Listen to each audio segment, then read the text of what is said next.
All right, hello everybody, and welcome to Patriots First and Goal. The offseason at long, blissful last is upon us. I am Alex Shane here breaking down Patriots 2024 with my good buddy Rich Hill. 2023, oh, thank God it's over, Rich Hill. We never have to talk about that season ever again because training camp started today, Wednesday, June 24th. Everyone's there. Everyone's in pads and practicing this week and next week. Preseason's right around the corner. I can't wait. But first up, decorum dictates. How you doing? How's your summer treating you? Yeah, summer's been great. I just got back from Costa Rica. I'm going to brag about that. If you haven't been to Costa Rica yet, highly recommend it. We went because obviously it's a great family-friendly place, direct flights, very manageable first international trip with a kid that's 2 and a kid that's 4. But happy surprise when we were there is that my 4-year-old's favorite animal in the world is a basilisk lizard. It's one of those lizards that can run on the top of the water, and had no idea about this, but they're from Costa Rica. So we got there, we saw hundreds of them. So kids' life was made on this trip. We didn't even mean for it to happen. So highly recommend going to Costa Rica. We'll brag about it to everyone who asks. Alec, how do you? How's your summer been? Well, I haven't seen any basilisks running across the water. I'll tell you that much. I've mostly just been sweating here like an idiot, doing nothing with my life. Feel like an ass now. Thanks, Rich. Really getting the podcast off to a good start. You're welcome.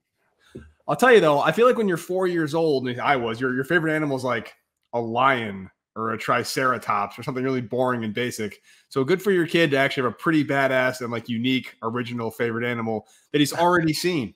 The only problem I'm guessing is someone doesn't have kids. You've now set the dad bar kind of high, and I feel there's nowhere to go but down from here.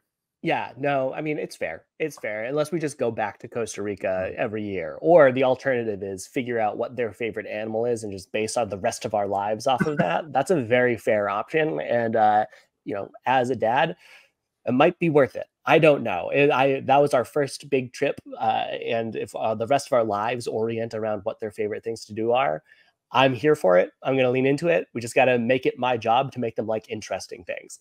There you go, man. I'll tell you, though, the exact opposite of nowhere to go but down is nowhere to go but up, which is how you can describe the 2024 New England Patriots. All right, I'm already in mid-season form with my segues. I love it. Can't get much worse than last season, Rich. But again, we're not talking about that anymore. 2024 is here. We've turned the page. Training camp is upon us. It's like to break down training camp battles. Who you're excited to see, who you're not excited to see, all that good stuff. Before we get to that, let's start it off. First and goal. Some stuff's happened around the league with some players who are not reporting, players who are reporting, guys reportedly discontented with their contract status. This is usually the time of year where you get those articles. So-and-so and so-and-so aren't even close in their contract talks. People are holding out. They're talking about they want to go elsewhere, requesting trades. And some of the names, Rich Hill, have been linked to the Patriots. Anybody in particular you want to talk about? Yeah, I mean, like, obviously any trade that could involve a top-tier wide receiver, I'm listening. The way that you see how some of the young quarterbacks have really been taken care of and elevated in the recent years, it's like Tyreek Hill going to the Dolphins, and then Tua all of a sudden looks great. You get Stephon Diggs over at the Bills, and lo and behold, Josh Allen's a top 5 quarterback. And right now, Alec, who's the Patriots' #1 receiver? It's a great question. We don't know. We don't know. Yeah, exactly. Kendrick Bourne is on the pup list. Like this is a situation where there isn't a good option on the outside. Obviously, they got some talent in the draft. I have a lot of hope for Javon Baker, as well as Jalen Polk. But obviously, like Juju Smith-Schuster isn't going to cut it right now. And Demario Douglas is one of those interior players. What they truly need to really elevate this offense is a reliable receiver on the outside. They have cash to burn. And so when you hear that receivers like CeeDee Lamb and Brandon Ayuk from the 49ers are both asking for and demanding trades because they haven't met their deals with their current teams, I'm listening. I don't have a preference fully yet out of either of them. I think Lamb is a better receiver. You just look at the talent around them. Lamb is the guy for the Cowboys and has produced. Ayuk has kind of produced as the 4th option in the 49ers offense. So I would go for Lamb well before I'd go for Brandon Ayuk over that. But anytime that there's a wide receiver that has that top tier ability, I'm listening. And I think in today's NFL, it's something that you have to go for. I agree, Rich Hill. I guess the only concern I'd have with that is both Ayuk and CeeDee Lamb, unless I'm mistaken, are coming into their contract years in 2024. So it would be kind of a one-year rental, obviously with the intention of re-upping them and giving them a long-term contract. But that's not a guarantee. And it's not like the Patriots are the sexy place to play where Tom Brady's slinging the ball and they'll take less money to come here. So if you are Gerard Mayo and the front office staff, what are you thinking you'd give up for a receiver who may not be there come 2025? Yeah, I mean, like, you wouldn't make the trade unless you had the extension agreement in principle. And then also, I feel like these receivers just like wouldn't show up. Yeah. Like, I'm not going to go to this team if I'm not going to stick around with them. And like, I wouldn't blame them if they're like, hey, I don't want to go here. That's your prerogative.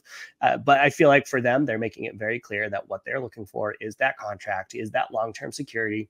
Very few teams are able to offer it to the same degree that the Patriots are able to, with such a clear path and need for them to be the center point of the entire offense. Like, they don't have to share. There's no one else that's going to be taking snaps away from them. There's no one, like, they're going to get 200 targets here if they come to New England. And that's an option that I feel like is worth investing in. It's worth surrounding the Patriots in order to succeed. I don't think you're going to find a better wide receiver available on the market than CeeDee Lamb. You look around, he's a top 5 receiver in the league. You're not going to get a better option. So instead of being like, maybe we'll find a pick in the draft, just go for it. When you see these players that are in their final year of their contract that are due for those big extensions, it knocks the price down right quick.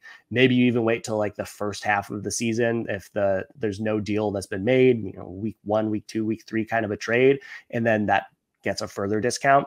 I'd give up a second in a heartbeat for a CeeDee Lamb. Maybe I'd do a first if they give you CeeDee Lamb and a third, something like that. But whatever it costs, I feel like the extension aspect of it is just doesn't matter. You just do it. You do it because you need that type of a player. Especially because the Patriots have the money this year and next year to make it happen. There's no reason why they wouldn't be able to make that deal. I think I'd take CeeDee Lamb over Ayuk as well, personally. I think mainly because CeeDee Lamb has been kind of the only option on the Cowboys, and he's still been able to deliver. Ayuk's got Deebo Samuel. He's got Christian McCaffrey back there. It's just a more potent offense, and I wouldn't know if Ayuk, he probably very well could be, but there's nothing like on paper proving he can be a number 1 receiver, the focal point of the offense. And if they can double cover him, then he's out. I don't know. CeeDee is more of like a proven commodity in that respect. Both coming from the NFC, so it's a nice inter-conference trade, which I always really like those. I always hate it when they make inter-AFC trades because the guy can go back and bite you in the playoffs. I don't know if I'd get a first-round pickup, though, Rich. You might disagree there because it's probably going to be a top 10 pick again in 2025. Pretty valuable for a receiver. Again, receivers are great, but just the other question marks on this team, I wonder if that first-round pick would be valuable elsewhere. But should be really fun. I always like it when these big names are tied to New England, and it's kind of cool to be in a new era of Patriots football where if this were Bill Belichick coaching, there was just no way CeeDee Lamb is coming to the Patriots. But Gerard Mayo is obviously doing a different thing. He's doing his own thing. I like that about it, and it could be fun to see. Anybody else want to talk about around the league, or is that kind of it for your 2 big names?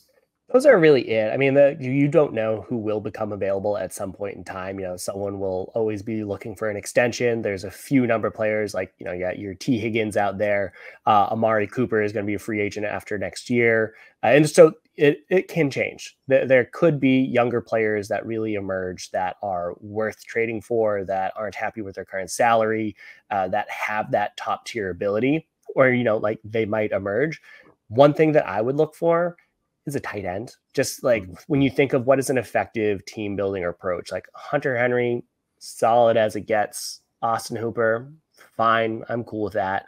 But when you think of the most cost-effective game breaker, like what made Rob Gronkowski so valuable? What has made Kelsey so valuable for the Chiefs?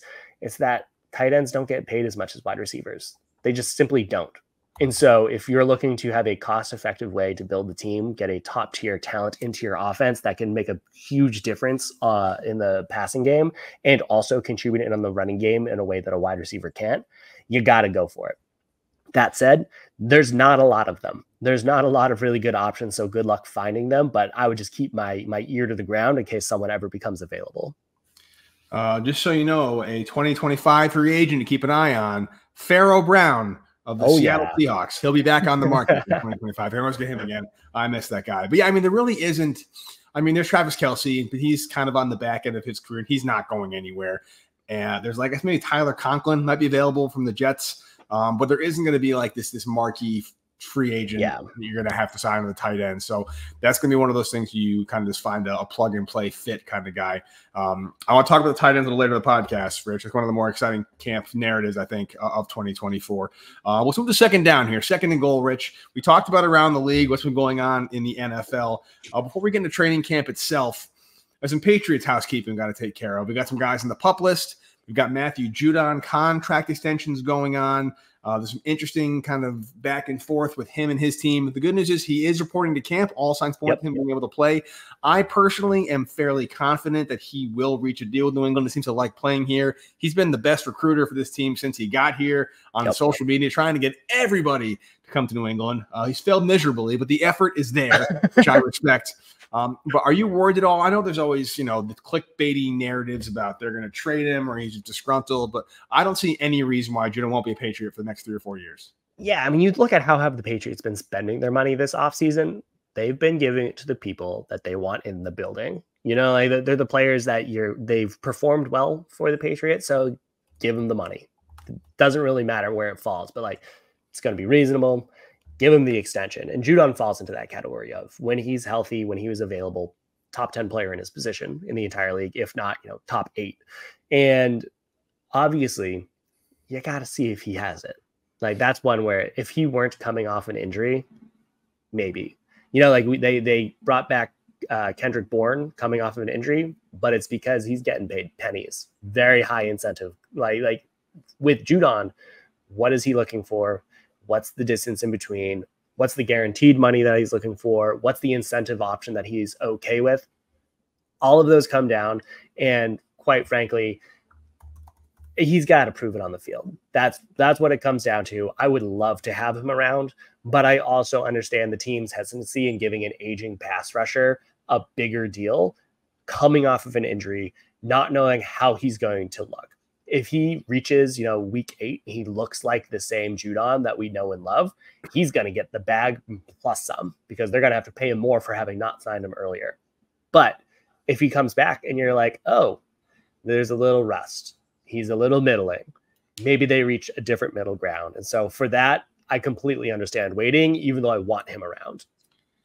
Yeah, it's tough. You're absolutely right. The fact that he's an aging pass rusher. He's 31 years old. I mean, he'll be 32 when the season starts. I think August is his birthday. That shouldn't be aging, but it is in this game. It sucks because I'm 43, which means I'm well past aging in an NFL term. But the reality is, I just don't know how many more years he has left, and I really imagine what he's looking for, and I don't blame him. He's probably looking for like one more contract before he retires. And maybe it might not be a matter of numbers. It might just be a matter of years. Maybe they're offering him 2 years and he wants 3 with a 4th-year option or something along those lines. I'd be happy to give him 2 more years. I don't know if I want to see the Patriots lock him for 3 more years because he'll be 35 at that point. And I just don't know how many 35-year-old pass rushers are really dominant anymore. Yeah, no, totally. I mean, it's one where I hope they reach it. Patriots have been preparing themselves for the inevitable future when he's not around. Like obviously they gave Anthony Jennings the extension. They still got Jedrick Wise. They've been investing in the pass rush with Keon White as well. So like you have a solid top 3 of the future, and then that's not even including Uche. So they will be fine no matter what happens. It's definitely one of the stronger positions that they have on the roster.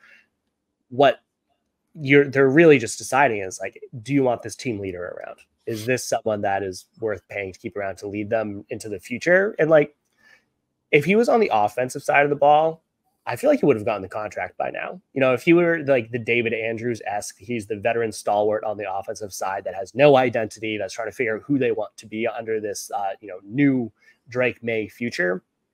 I could see them being like, we need to have a bridge. But then you look at this defense, and they've been lights out for the past 5 years.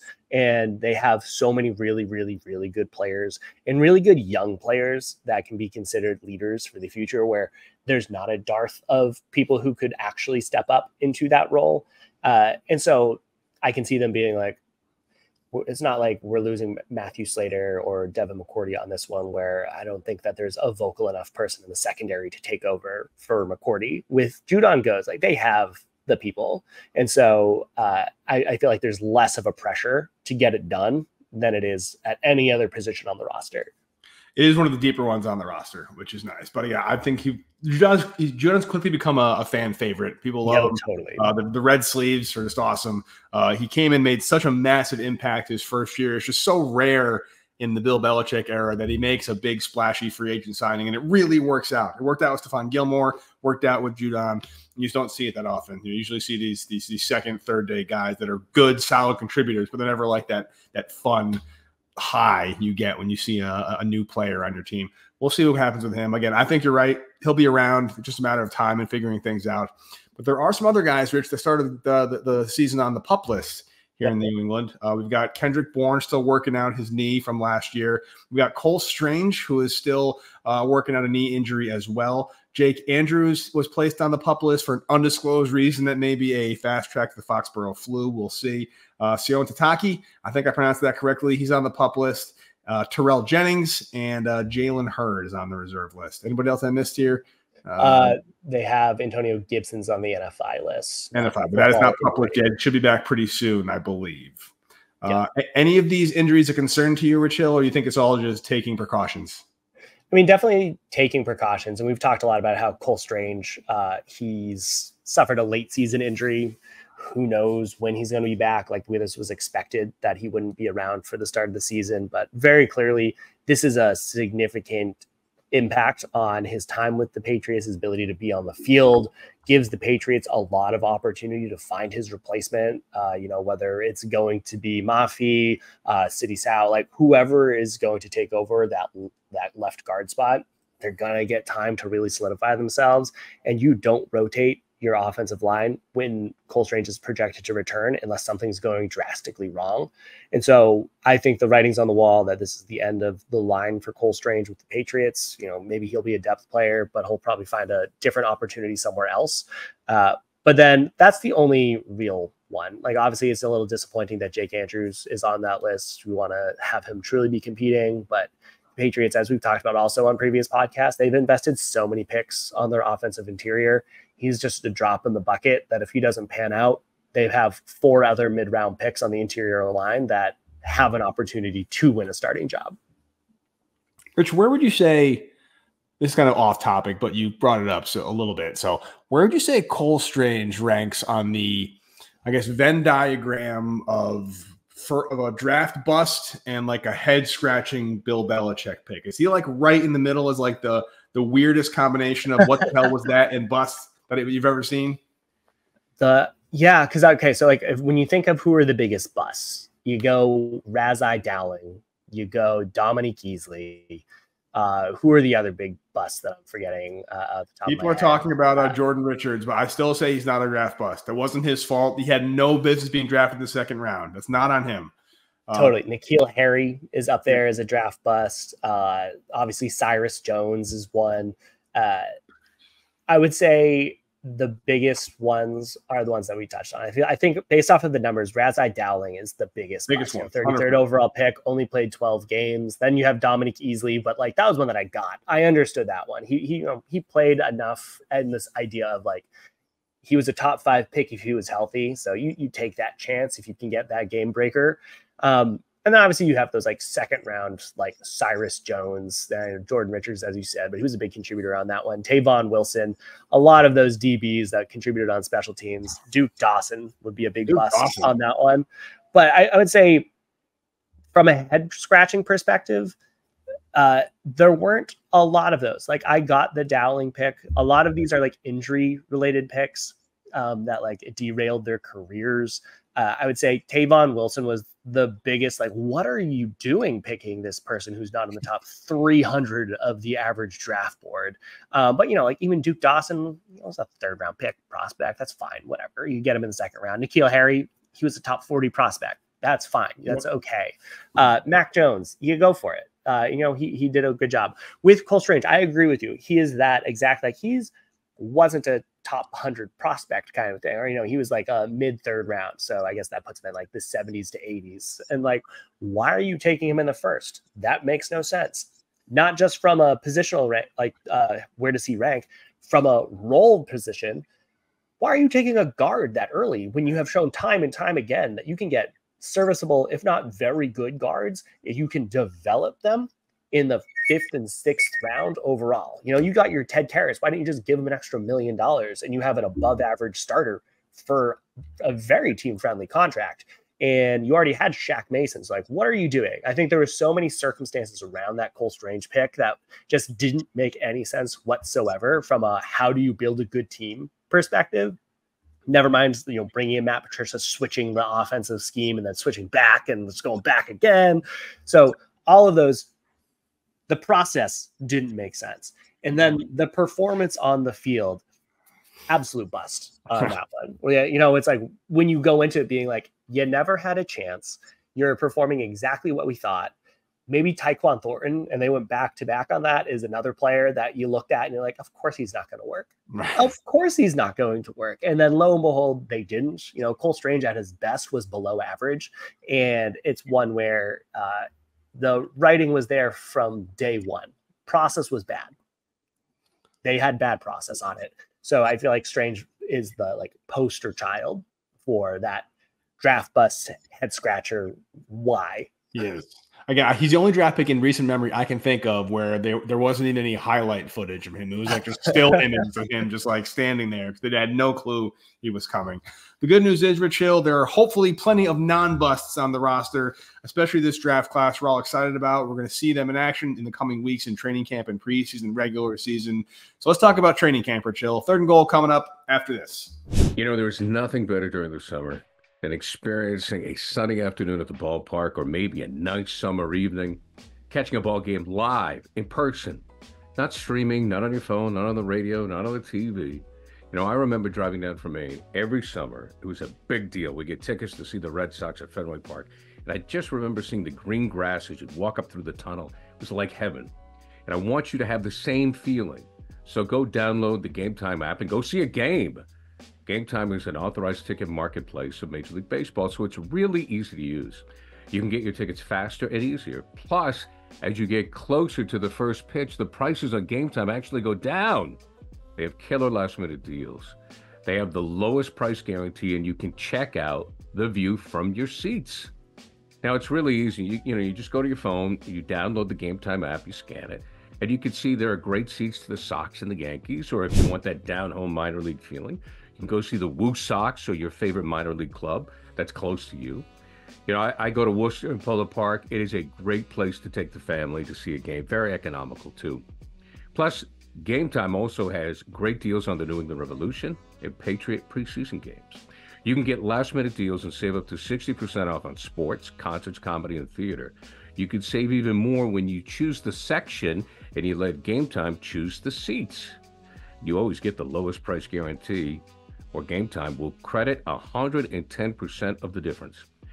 So take the guesswork out of buying MLB tickets with Game Time.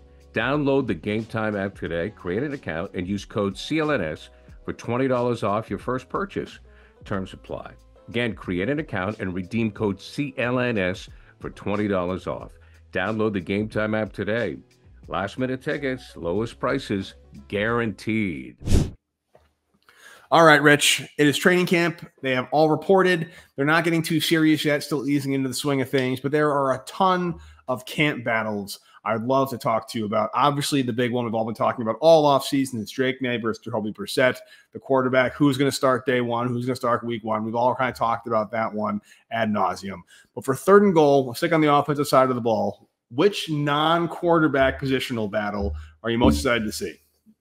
My favorite one, and we didn't even talk about this, there's a player on the Patriots named Steel Chambers, which is absolutely lights out for a linebacker name. Yeah. So whatever positional battle he's up for, I want him to win it. I'm imagining he's a special teamer in the sense that he was recruited to Ohio State as a running back and then converted to linebacker. But like, come on, you got to have a key special teams player named Steel Chambers. So that's my top of the list. Like, put him in the wrestling ring. He's got to make the team kind of a player.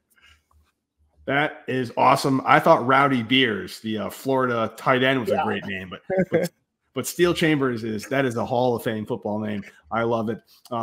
It's an offensive but I'll allow that because that name is just so good. Again, there's just so many things you can pick. I think the tight end position is really interesting. Hunter Henry, and then who else after that?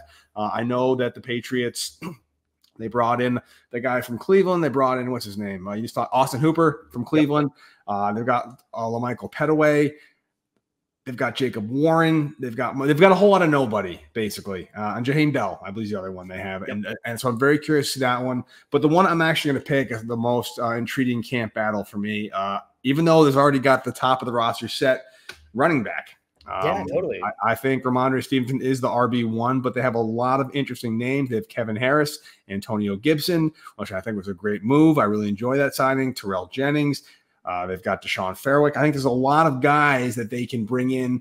I don't know who they're going to use, but I'd love to see the return of the third down back. I'd love to see how this backfield shakes out because Ramondre Stevenson was more or less the entire offense in 2023, and that can't happen again. So I know Mondre is number one, but there's a lot of room for running backs 2, 3, and 4, or 2 and 3, how many they keep.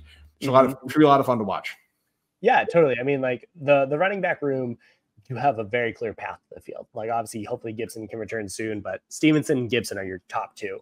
And I think what they're going to do moving forward is what is continuing the transition away from that late stage Josh McDaniels offense when it's like, okay, you know what the play call is based off of the running back that's on the field. Like if it's James White, it's going to be a pass. If, you knew what it was based off of who was on the field. And, credit to Matt Patricia. One of the few things that I think he did really well was say, why are we doing that? Let's get running backs that can run and block and catch. And that way we're not tipping our hands just based off of who's lined up in the backfield. And it was a great move. Like Stevenson does a great job as a receiver and as a runner. Gibson's another one that does that really well. I think JaMychal Hasty is a good option just to potentially have a good camp, show his ability because, over the career, he has just as many receiving yards as he has rushing yards. And so there are players that have those opportunities to really stand out there. And honestly, I mean, like when you look up and down the offensive roster, there are a couple players that, as you said, are at the top of their list. Ramondre Stevenson, Hunter Henry, you can put Demario Douglas in that list as well. But when you look at who's number 2, who's number 3, for most of these roles, it's pretty wide open. And so it's going to be a very exciting camp to see who's going to be that, number 2, because you get a lot of playing time even as the number 2. You do.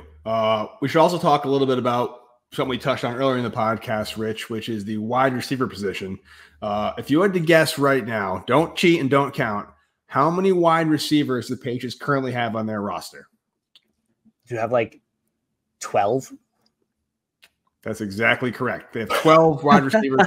I really thought I had you on that one. Yes. That was my preposterously high guess.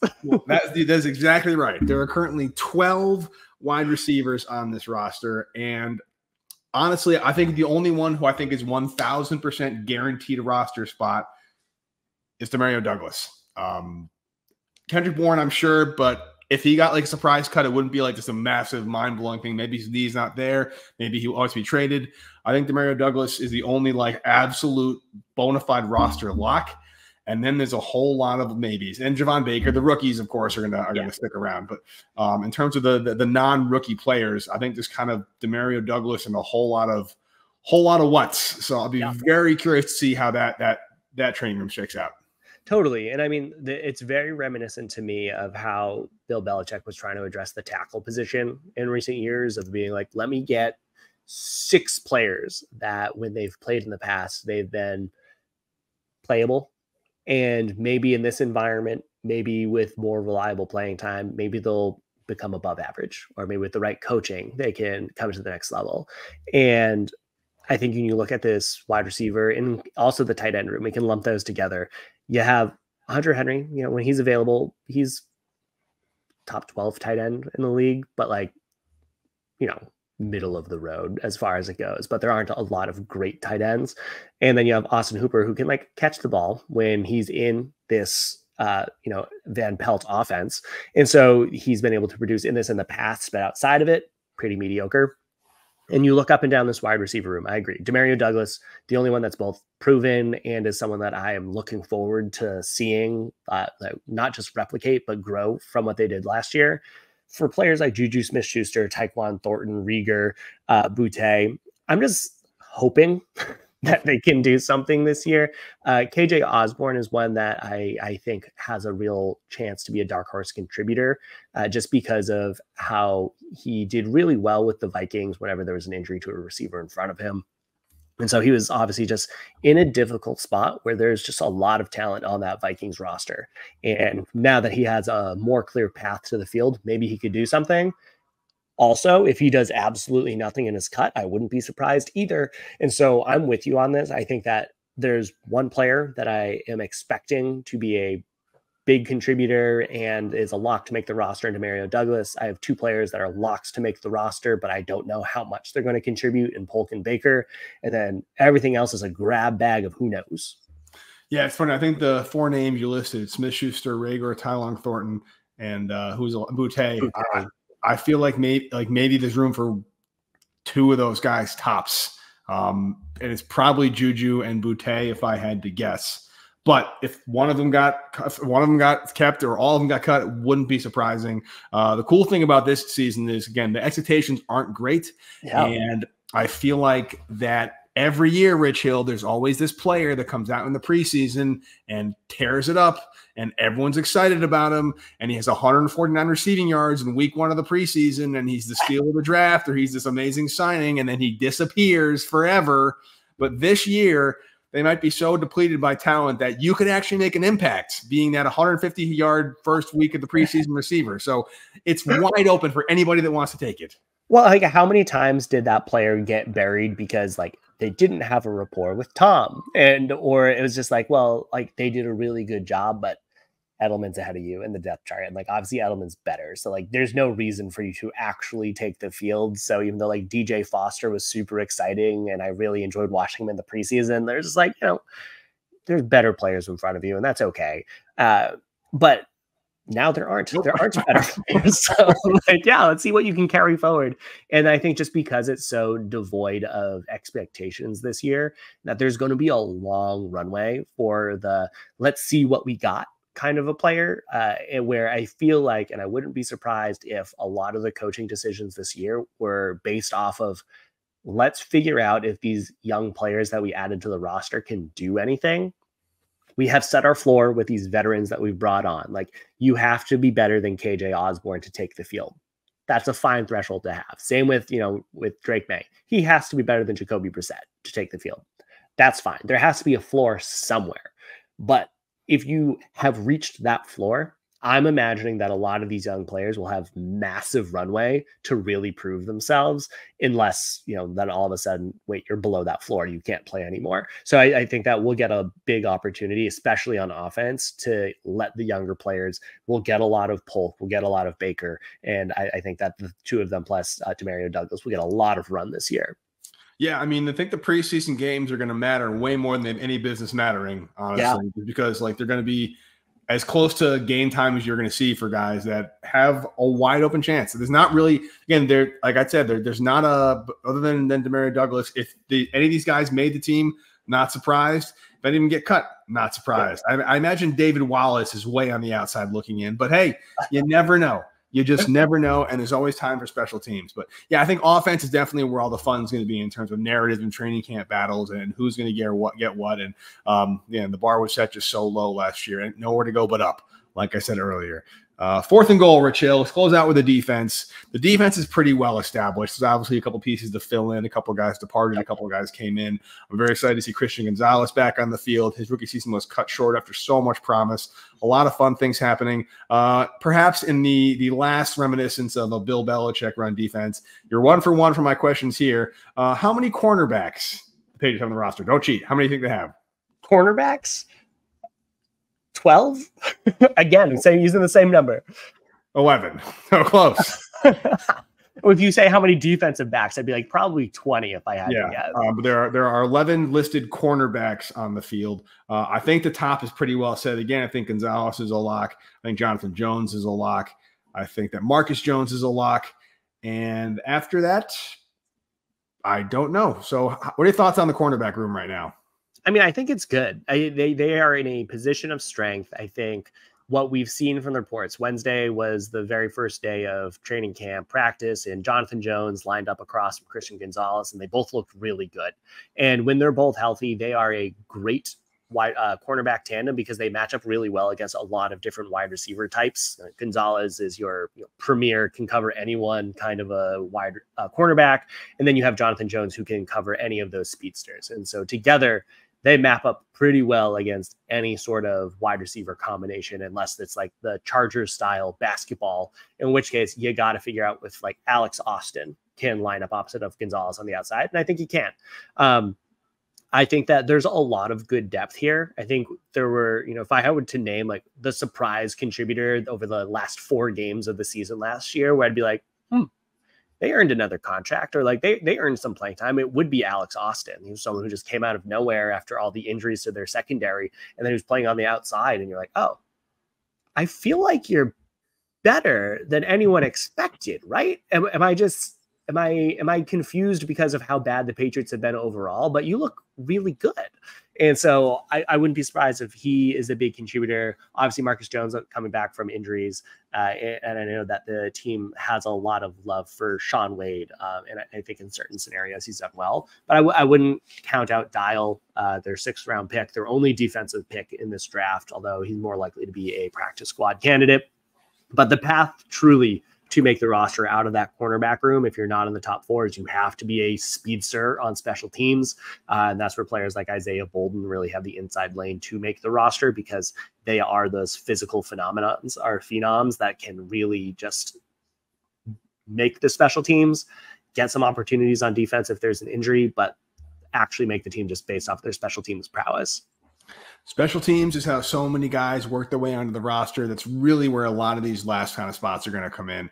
We can talk about special teams maybe a little later on in preseason once things settle out a little bit more. I think the kicker battle should be a really interesting one as well. Yeah. I can't imagine anybody super confident in anybody the Patriots have right now. So someone is going to earn that job performance, which is cool. Rich, staying in the secondary with the defense, I don't want to say the safety position is weak, because I think Kyle Duggar's a beast and Jabril Peppers is a beast. Yeah. But I also feel like Jabril Peppers and Kyle Duggar are similar in kind of like their body type, the kind of safety they play. It's not like a Devin McCourty and a Kyle Duggar. It's not like a Rodney Harrison and a Lawyer Malloy, where there's like one kind of roaming free safety and one physical thumper. So I feel like there's some room for one of the other safeties on the roster, be it Marte Mapu, be it Jalen Hawkins, whoever the hell is, just kind of just really become a legitimate starter in certain defensive packages, because you can't just have Kyle Duggar and Jabril Peppers out there blowing people up all the time.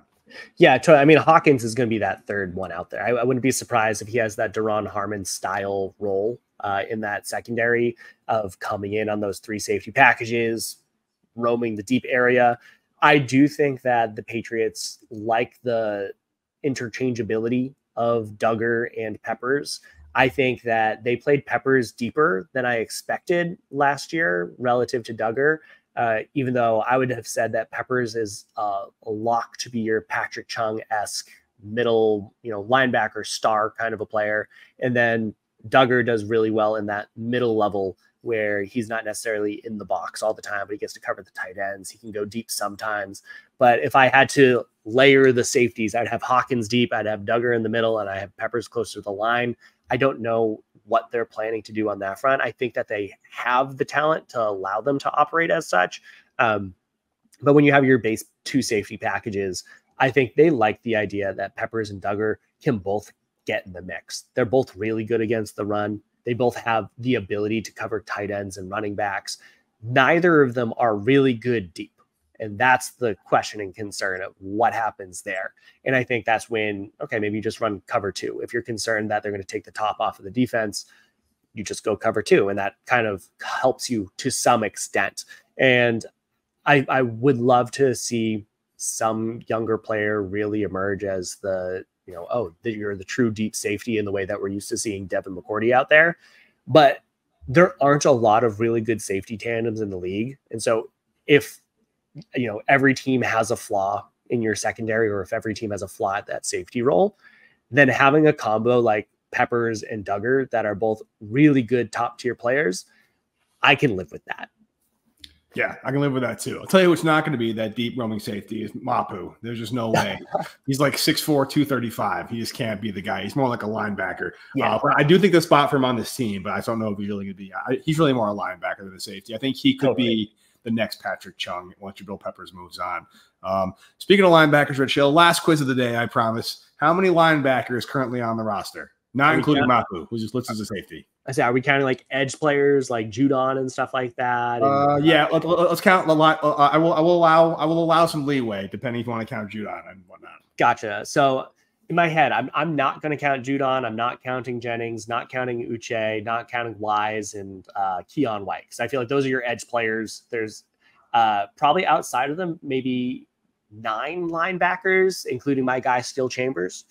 8, not including the guys just mentioned. So that's pretty good. That's pretty good. I feel like of all the positions, linebackers kind of the weakest. Totally. Not including, again, I'm not including Judon in there. I'm not including the edge guys in there. Jelani Tavai is probably and Uche maybe are your number 1, number 2 guys. Your Bentley out there. Juwan Bentley's out there. Anthony Jennings is coming up.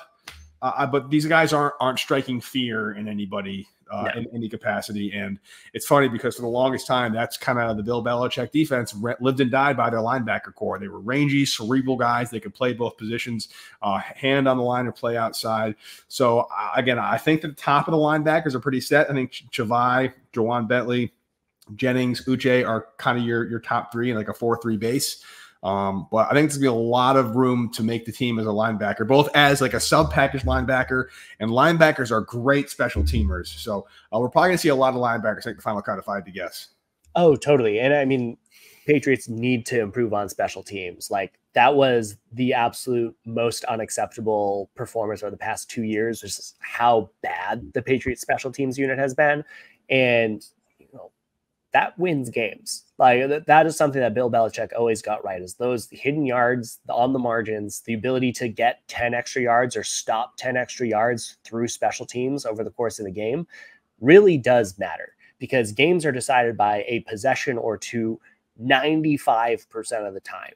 And so the better you are at making the opposing team's life just a little bit more difficult through these players that are usually 45 to 53 on your roster, the better it is. And so when I look up and down this and I see like, okay, Taki, good core special teams player, he's going to make the roster.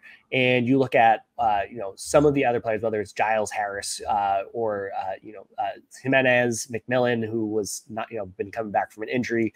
There are these linebackers that I'm like, I don't know what your special teams ability is. But to your point, Alec, Bentley's a lock. And then you have Tavai. Those are your 2 off-the-ball linebacker locks, not including the edges. And you can put Mapu in that as well as like your maybe top 3 or 4 guys. Anyone else that makes the roster, and I'm including Taki in that top 4, anyone who makes the roster at a linebacker 5 and 6, have to be very good at special teams. You're not making the team because you might be okay on defense. You're making it because these players are going to play 500 snaps on special teams. And you have to find the players that can do that well. And if I'm the Patriots, I'm looking at it, I don't know who really has that pathway. They need it. And Tavai has been that guy. I want to say he was one of the only players in the league that played like over 70% of their team's defensive and special team snaps last year. And so I wouldn't want that to be the case again, but he did it out of necessity. And so whoever makes the roster needs to take special team snaps away from Tavai. And I hope it's because they're doing it because they're really good. Yeah, and another example of kind of a preseason game, if you're a linebacker who makes a big play in a preseason game or 2, that could be enough to get your final spot because it's a pretty shallow position. But again, man, I'm excited about it. I think this is going to be one of the more interesting training camps because there's just so many question marks. I remember in podcasts of our big conversation was, so who's the backup quarterback going to be this season? That was kind of our big debate because they were so stacked at the top. It's a matter of filling out the last, 7 or 8 spots. But now, I'd say maybe there are 35 or 40 locks and at least 13 wide open spots for the final 53 at least. So I'll be really curious to see how that goes. That's all I got for my 4 downs, Rich Hill. Anything you want to talk about before I go to extra point? Nope, that's all I got. All right. So for extra point today, a little fun one. The Olympics have just technically started today. with soccer and rugby. I think opening ceremonies are on Friday and the real Olympics start. And we all magically become experts in things like gymnastics and equestrian and canoe slalom and be like, oh, that was a horrible half turn. Like, we know what the hell we're talking about. Tradition like no other. I love the Olympics. They're a lot of fun. There's always something on TV for a couple of weeks. It's really a bad time of if you're a sports fan, this is a really crappy time of year. Baseball's great. I'm not a huge WNBA person, but I appreciate it. I can watch it when it's on, but there's really nothing else on to watch before preseason starts. So the Olympics rock on. To that end, Rich Hill, Patriots players and the Olympics. Are there any Patriots players you would draft for your all Olympic roster to send over to Paris? Totally. I mean, like, the way that I think of it is like, how many times have we seen like the Jeff Demps type, some of the players, I want to say, was it Grant Holloway? There was some like Olympic hurdler that made the Eagles or something like that recently, where I feel like they come this way. And I love the stories of the opposite, where there was this like state player of the year in basketball, played D1, like bounced around the leagues or somewhere in Europe for a little bit, and then now is representing the US for beach volleyball. Like things where it's like, are you just like such a natural athlete that you can do anything that you want to? And so, yeah, my question coming into it is like, if you were to say, across all of these sports, you got track and field. If you had to do like the decathlon, thinking of like who is the best total overall athlete, like that can do the pole vault, that can do the long jump, that can do the hurdles, that can do the mile, that can also do a sprint, do the shot put. Who on the Patriots do you think would be the best at the decathlon? I'm taking Kyle Duggar for that one. He's my guy. I think one of the reasons that he got drafted so high as a D2 safety, because he was just an absolute freak athlete. And he's probably my most athletic guy. I wouldn't pick him for like, my number one shot putter. That's Antonio Mafi. He actually took an all-state shot putter, I think, in high school. So I take him. I'm taking Tyquan Thornton if I'm running the 100-yard dash. But if I have to do the decathlon, I think Kyle Duggar's my guy. All right, who do you got? I like that. I mean, it's really hard. I kind of feel like Demario Douglas, for some reason, would be really good at doing a bunch of things. I'm really mad that you took Duggar. My other pick, going back to what we were talking about earlier, would be Peppers. I feel like Peppers is one of those players that wouldn't let Duggar win. But also, he is just like an all-state in everything that he touched. Totally incredible physical specimen at being able to jump really far, jump really high, run really fast, has the strength. And I feel like that's something that we're looking for in like who can actually do the throws, and like why I'm not saying Jonathan Jones in this, even though he's like the fastest player on the team probably. But I think you're trying to find not a lineman so they can do the speed events. You're looking for someone who's not the tiniest so they can do the throws. And Peppers fits that bill for me. I feel like he's the best overall athlete on this team. I think if you're going to be a safety, you kind of have to be. It's just kind of the way it is. And the safeties, when back in the early days of Pat's Pulpit, we used to do an off-season thing where we picked a flag football team. And Devin McCourty was always my number one pick. The safeties are always usually the most athletic ones, except for the real freaks of nature. But I'm all for it. I'm going to get one more question for you. What? Marte Mapu. Why did we not say him? Well, I guess I just don't think he can like run the. I think I like seeing like a long distance runner. You got to run a mile, and I can't see him running a mile in sub like 9 minutes. I just don't really think that's his strength. But again, another safety guy, so I guess it makes sense. I'm going to give you one more, Rich Hill, before we close out. One of the more obscure Olympic sports out there, canoe slalom.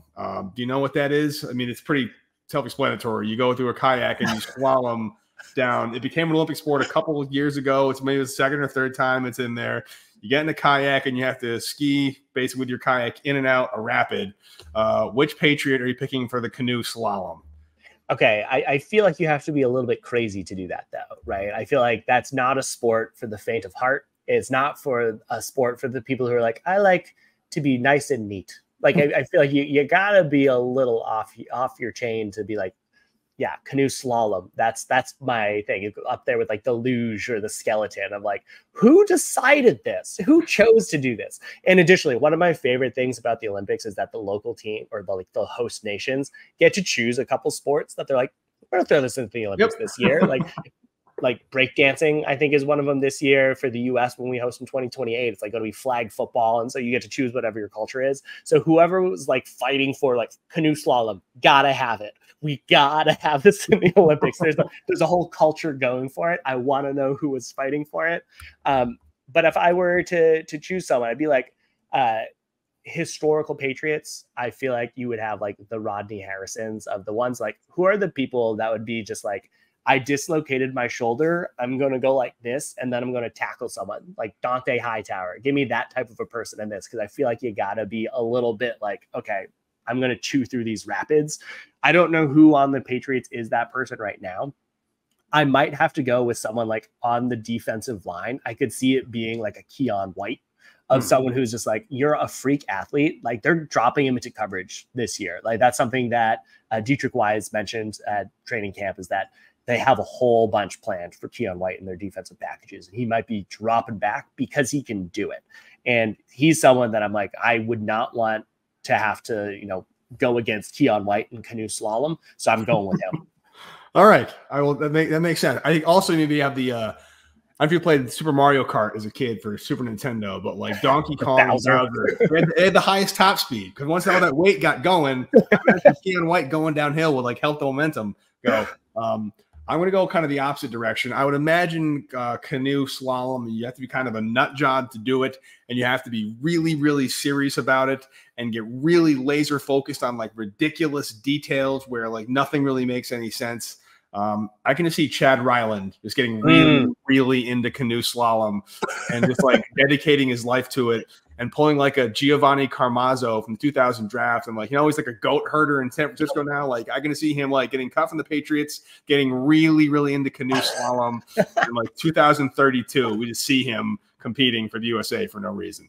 I love that. Well, I feel like, yeah, if you're going in that vein also of like the, who are those people that just have to have that like wild level of focus in it, that like the role seems kind of silly, but like only a few people can truly do it. Like kicker is one of those where it seems like, haha, you're the kicker, but you got to have ice in your veins. The other one might be like punt returner, where you have a 50% chance that you're going to get rocked. Yeah. And someone like Marcus Jones could be, obviously great athlete, could potentially just have a blast doing that. I feel like you have to have that sort of mental framework of like, this isn't scary. I kind of like the danger. And I feel like kick returners, punt returners fit that mold. So I might also be open to Marcus Jones being my top pick for this. No, I'd allow it. He's also way more athletic than Chad Ryland is. Anyway, hope you enjoyed the Olympics for chill. Again, should be a lot of fun. Should be a couple weeks coming up. Anything you want to talk about, or should we close this out? No, I'm excited to break down more of the Patriots camp. Looking forward to the preseason games actually starting right around the corner. But until next time, Alec, you have a good one. You too, buddy. See ya. Later, man.